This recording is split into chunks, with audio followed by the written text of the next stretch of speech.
Welcome to the Vision Gap Show. Align your big idea and vision with a plan of action to resonate and stand out in your market. With your hosts, Andy Halko and Tony Zayas. Welcome to another episode of the Vision Gap Show. Today we're going to be talking about the 6 pillars of growth. You can see it right there on the screen.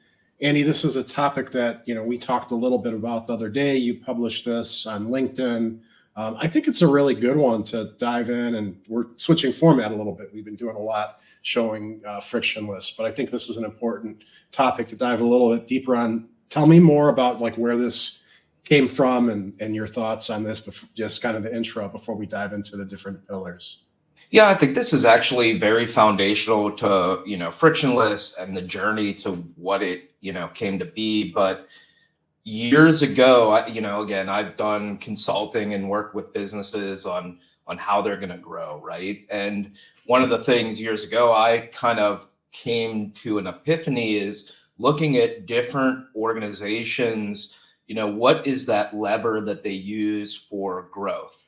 And I tended to find the same 6 levers that, showed up when people really saw this fast, powerful growth. And so, that became these 6 pillars that I tended to look at anytime I was talking to an organization to help say, okay, well, we've got to move one of these levers in a significant way to influence growth. Yeah. And, after I saw this, they resonated, right? I thought of different examples of each of them. But yeah, and I think they're fantastic. And the point here is that successful companies almost always have one of these very deeply entrenched, something that really powers their business, helps them be effective. But I think having 2 that are deep is kind of where you start to get the scale. So, but I think the point here. Yeah. And I think one of the really important points as we talk through these that I think sometimes is missed when I share them the first time is that it isn't about going shallow. Like, you really do have to go deep into one of these pillars. I think the mistake that's made is that folks think, oh, I get the pillar. Sure, I'm going to do X for it. Well, it's not enough. Again, it's a pillar that you really have to go deep. You have to own, and you have to continually be thinking about how do you pull that lever more to make it happen. And a lot of times, if an organization looks at these pillars and says, "Oh, we're gonna try and pull this lever," but they only do it a little bit, it usually just doesn't work. Yeah, and maybe let's keep that in mind and talk a little bit about that as we go through each of them, because there's a difference between, checking the box saying, oh yeah, we have this, as opposed to really going deep. So we'll start with the first one, unequivocal value propositions. We do a lot of work on value propositions. We have that in frictionless. There's kind of 2 sides to it. There's strategic value propositions to make you different, and there's marketing value propositions. The better those align, the better the organization is going to be. This one is a lot about blue ocean strategy, which I'm a huge fan of, is how do you, if the water is red because there's so much competition, blood in the water, how do you find a blue ocean where there's no competition? And unique value propositions is really the way to do that, is finding something that makes you so unique that when you walk into the room, the competitors go away because it's just not even competition anymore. And just to share a quick example, I look at an Airbnb, right? From a standpoint that hotels are the typical approach, and you go in and do a hotel, and Airbnb came up with a different model for people to stay. It's something that is completely different, where you can even see in their commercials today, they talk about go to a hotel and you're, stuck in the room with your kids and have to go to bed when they do, versus Airbnb that you rent out a house, put the kids to bed, and then you can go and have your own time together, right? And so they're really pushing that value proposition of it's very different than a hotel. Yeah, so I'll just throw out there. So would you say this is along the lines of like owning a category when you say, because a lot of people can go through an exercise and feel like, okay, well, we worked on our value proposition, but I think this is what you mean is something that when people hear your value proposition, it's like, oh, they're what we need, like clear cut, not, oh, well, maybe we should look at them versus all these others. It's like, oh, you have the solution to my problems. Yeah, I mean, a great example, I'll use even Incivia as the example because it's our company, right? And I'm a big fan of Blue Ocean strategy, is that years ago as an agency, we decided to narrow down and only work with software and tech companies. And prior to that, as a marketing agency, we had been a local agency. Every time that we went to a manufacturing firm or a law firm or whatever, there's 3 to 5 or more other people in the room that we're competing against. And so what we did was narrow down, because when you can walk in the room and say, we have a hyper expertise on software companies, we know it. We've got 50 clients that we work with that are in software, so we get it. And we've hired team members in that specifically have experience doing marketing for software companies. What happens? That competition gets eliminated, because now they can't compete. If they walk in the door and say, oh, well, we're general marketing agency, we work with all these companies, we do X, it's just not even a comparison, right? And so I think, it is finding what is that blue ocean that removes competitors. And as Incivia, we did it really well. And we transitioned from a scenario where, we had most of our clients locally, they were a wide range of different, industries, to we went worldwide and had clients in 40 states and 20 different countries, all software and tech. And the reason is that we were able to walk into rooms with a value proposition that was unique enough that there was no competition to what we were doing. Yeah, it's a great example. And again, I mentioned earlier of like strategic versus marketing. And, strategic is what I just explained, is where you're saying like our model of our business is going to be unique. Like we're going to focus on software and tech. The other side is you can do marketing value propositions where it's more about taking something that is standard, but making it unique enough that you stand out in the marketplace. A good example of that is, we've worked with clients and one of the things we hear about is customer service. We're really good at it. But when you go out to the marketplace, it's hard to compete on that because everybody says we have good customer service.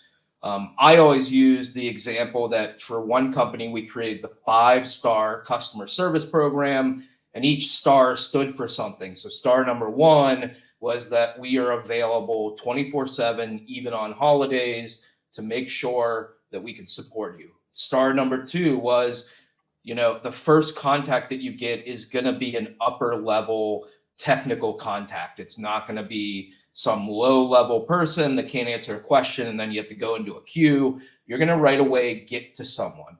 Star number 3, star number 4, each of those stood for something.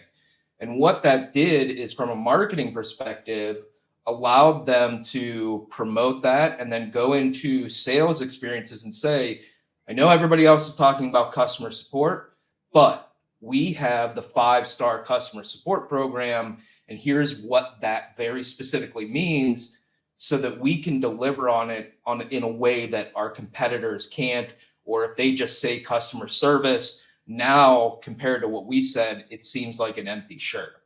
And so there is this ability to create really unique value propositions, both as a strategic business direction, as well as marketing. And in some cases, if you do both, it's even more powerful. And those are 2 good examples, the Incivia example, the 5-star customer support program, of going deep, right? Putting a lot of definition that in turn puts pieces in the business into place, right? That customer support program only works if you hit on, having that senior person that is the first person you talk to, and so on and so forth. So that's a great example. You have to own these things, right? And I think that that's the other thing. When we actually develop value propositions with companies, we talk about entrenchment, and actually within frictionless, there is a tool to come up with more entrenchment. And what that means is taking a value proposition and thinking of the next 10 tactics or strategy to entrench you in that value proposition so deep that other competitors, even if they see it, can't keep up with you. And so there is the idea that, again, you cannot go shallow. You can't say, oh, unique value propositions, that's going to be my lever. Customer service, we're really good at that. That is weak. It's not going to get you anywhere. It really has to be either strategic or marketing, and it has to go really deep. Yeah, that's good. Makes sense. So pillar 2, marketing avalanche. And, a lot of times I do this one last because the way I describe it is if you don't have the other pillars, you really have to do this. But the reality is a lever, and this is just simple, is that if you don't have some of these other pillars, that you have to go into marketing just so hard that you really look at your top competitor, your industry, you take whatever money and time that they're putting into it, and you double it, triple it, whatever it might be, because you need to create just wide awareness, multiple touch points, so that people are seeing you. And a lot of times this lever, what you'll see is funded startups, right? They may not necessarily have a unique value proposition. They may not have some of the other levers, but what they do is they can get cash behind them, and they can leverage that cash to just go out and flood the market. And I've seen these companies before where, all of a sudden they raise a couple $1 million, and you're going to see them on every channel out there because they are just intensely trying to market their business. Yeah. And so this one does take the resources to go hard, but I think it's important to note that if you want to fill that, second pillar that your business is missing, marketing is always one that you can go to and really double down there. Well, and again, looking at it at the other pillars, like if I have really great value propositions and that unique model or whatever it is, I can go to market and potentially use less marketing dollars because word of mouth, because it's unique, or getting in the room for sales and just being able to remove those competitors, that's going to give me traction. And I don't maybe have to spend as much on marketing. Now, if you're one of those funded startups and you've got a unique model and value proposition, and you've got this money in the marketing avalanche, that's where, you're pulling those two levers, and you see some of these companies just scale fast. And that's a lot of times why these startups are getting funded, and, 50 to 80% of the funds that they've raised go into marketing because they are trying to, double down on whatever levers they have. So we'll move on to number 3, the magnetic evangelist. So the other pillar that I've seen be really successful is having some sort of, leader that really is driving the industry from a thought leadership perspective. And so, a great example of that is I see folks where they write the book. They are really sought after for speaking at conferences because they wrote the book.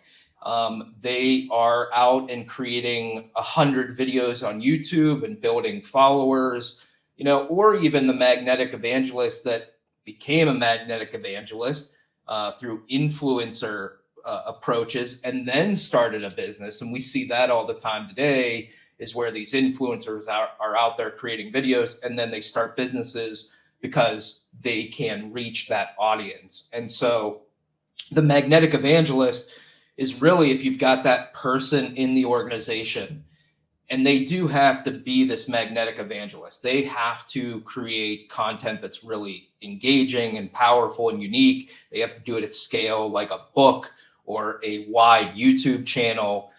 It's not just, the owner of the company posting a little bit on LinkedIn.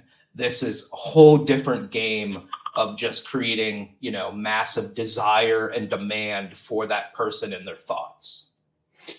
So in your opinion, is the magnetic evangelist, is that someone who is born, or can they be made? Man, is that a great question, Tony. I'm sure that they can be made, but the reality is that I have learned that there are folks in businesses that they want to choose this channel or this lever, but they just don't have that, capability. And so there is something, I think, that you have to be a little bit of oftentimes a extrovert. You have to have the desire to want to put yourself out there. You have to have some other skills of not being afraid to be wrong, because one of the things when you put a lot of content out is you're going to say stuff and people don't agree, or, you may say something and it isn't right. And that's okay. And so it's an interesting question of whether it's a nature versus nurture scenario. But I probably would lean a little bit towards nature. Yeah, I tend to agree with that. I think you have to have at least the inherent thought leadership, or that magnetic personality, and just being that leader, or someone who is vocal, can speak, can put the message out there. You have to have one of those two pieces, and then you can kind of strategize beyond that. And how do you get that person out there? But yeah, I think it's worth considering. I think there's some organizations that may think that this isn't an option for them, but if you have that, your founder who's this brainiac who totally understands the market like no one else, that might be an opportunity to build around that thought leadership or the personality or whatever it might be. And a great example, I know a company's cybersecurity, and you see the founder every time there's a breach on the news channels being interviewed, right? That is a scenario where now companies are seeing that person and they're getting business in because of that. You see that, on the business news channels, financial advisors go on there, all of these things, and they get this wide promotion. Or if you're in the marketing industry, there are common speakers at every one of the main conferences, people that create books that become super popular. There are a lot of tactics. We talked about YouTube influencers, but it really does, again, have to be deep. You have to truly create a wide range of content that ends up being distributed at a significant level, and create that personality and everything else that is really going to have you be noticed out there. Yeah. So that's the magnetic evangelist. Transformative sales leader. So, this one I've seen in organizations, and sometimes it's the founder, sometimes, the founder hires this person, or an organization is just good at finding even a team of these folks and they can really scale. But the transformative sales leader is that person that can get up every day, can build 10 relationships that are new because they love going to events and they're literally at 3 or 4 events a week, or they know how to work their network to find, new connections. And then when they make those connections, they develop a ton of rapport very quickly. I've just seen organizations that scale really well when there's one or more of these folks that are just really good. I mean, very good at pounding the pavement and finding opportunities. And it's something that they do naturally, and they do it with intensity, that every day they are just building opportunities. And then only the one other little thing is, in the right circumstances, they can teach other people to do it, or they can at least, realize the talent and bring other folks on so that it becomes something that's scalable. Now I'll ask, is there some overlap between the magnetic, evangelist and the transformative sales leader, or can that exist? I think it can exist. I'll be honest. I at least in the scenarios that I've looked at, having worked with 200, 300 companies and worked with, seen entrepreneurs around in different businesses, I haven't seen those two things significantly overlap. I think that there's similar mindsets and skill sets between the two that this transformative sales leader could be a magnetic evangelist, but they choose to use their talents towards, ground game sales versus, going the other way with the magnetic evangelist. And perhaps that's just because there's only so many hours in a day to be able to, where do you double down and really focus your efforts, right? Yeah, I think there's something to that, right? Obviously, if you're going to be creating a level of content, writing books, being on shows, speaking at conferences, then, it's hard to be out there and doing the sales piece. Yeah, makes sense. Pillar 5, out of this world customer love.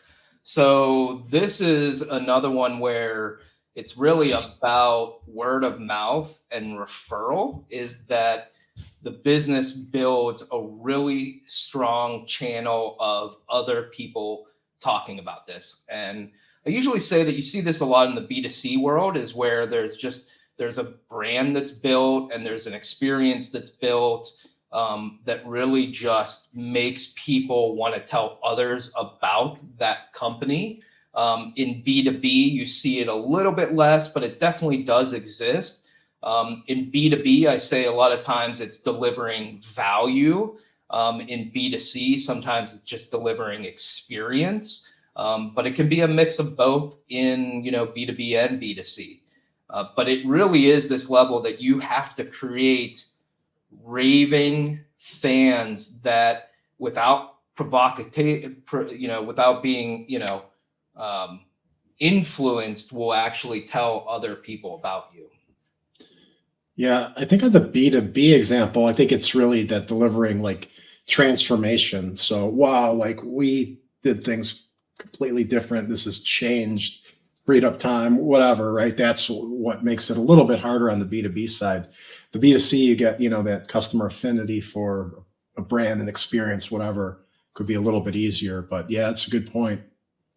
Yeah, it can work. And, I sometimes use the example even of like a Warby Parker that does glasses. And, there's a great story about how when you buy their glasses online, there's this really unique experience up until they get delivered. You get these hyper customized emails that give the specific glasses that you bought a personality, and they really create this experience up till you get your glasses, and then after you get them, they continue that experience, and it's so unique that they tell other people about it, right? So you've bought from them? What'd you say? Have you bought from them? I actually haven't. This is a story Okay. that I heard, a number of years ago. I was just going to say, it's always stuck in my brain. That's the funny thing, is I haven't even bought it, but the story that I heard is something that just stuck in my brain because it was special when I heard about it. and it's an example because even though you haven't purchased it, you heard that story, and that's what we're talking about here, is something that people will talk about and tell and share. And I think that's even more of a testament, right? That this is a story that you heard, not even your experience, but that's an example of what we're talking about in Pillar 5. And that's why I think in B2B, thinking of, again, when you go deep, creating customer love, if you can deliver value, you can create a really great, unique experience. And there's a lot of things that can go around that. Experiences, volume of communication, access to information, a client portal that gives people 24/7 access. All of these things can go together to create that love that someone's just like, man, I want to tell other people about this company because it's a secret and they actually feel like they're giving value to someone else, that they're handing value to someone else by sharing the secret of this company that they work with. And so there's something in it for them, is that they had such a great experience. They got so much value that they actually see an exchange of value by giving that name to someone else. It's a really interesting thing, if you can hit on it, of creating, people that are out there just telling people about you. Yeah, for sure.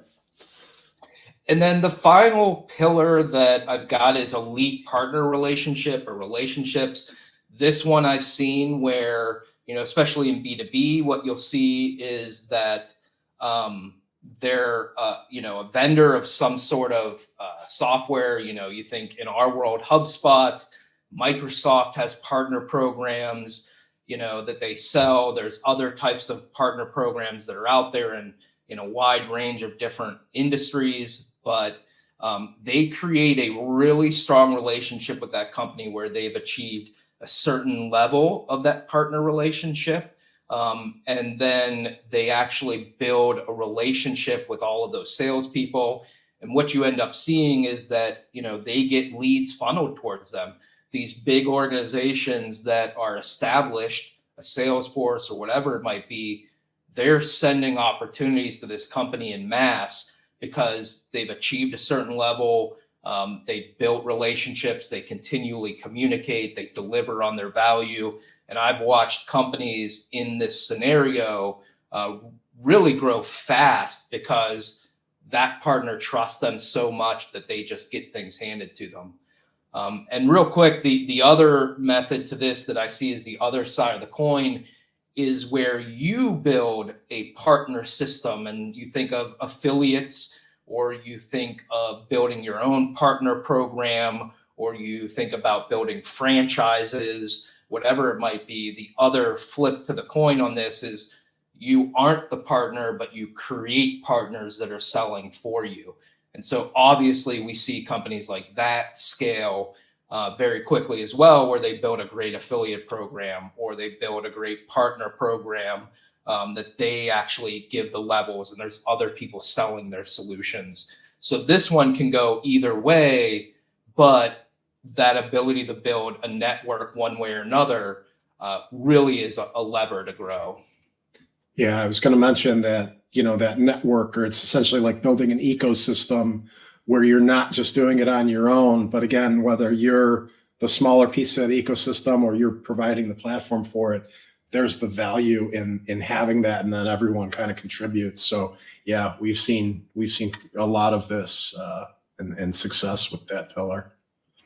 And I think just, to come back to it, because I do think it's important, again, if I've seen time and time again, successful businesses, if they find one of these and they go really deep, I see growth. There's a lot of times I'll also go into organizations where they don't have one of these levers. They have not created that customer love. They don't have an evangelist. They maybe don't have that salesperson. They say unique value propositions. Well, most of the other companies were like them, and then the only one left is that marketing avalanche, and either they don't have the dollars or they, maybe don't believe in it. And so again, when I see companies that aren't willing to go into any of these levers, those are the ones that just stall, plateau, or go out of business. But the organizations that I see that are able to pull one of these levers or pull multiple of them in a really significant way, I just see growth and massive growth. And so I really do think for organizations, they need to sit down and say, which of these pillars are we going to, pull the lever on, and how can we pull it as hard as we possibly can to achieve growth? It's awesome. This is, I think, a really worthwhile topic. The pillars are fantastic. Reach out if you're hearing this message and you want to learn more, you want to go deeper on one of those pillars, and we'll have a conversation to see how we might be able to help you out. But thanks, Andy. Really good stuff here today, and we'll be back with another hopefully interesting conversation next week. Sounds good. Thanks, everybody. This episode of the Vision Gap Show has been brought to you by Frictionless. Build high-impact strategy at scale. Create your vision, brand position, and go-to-market strategy, all in a collaborative AI-enabled workspace. Visit frictionlesshq.com to create your free account today.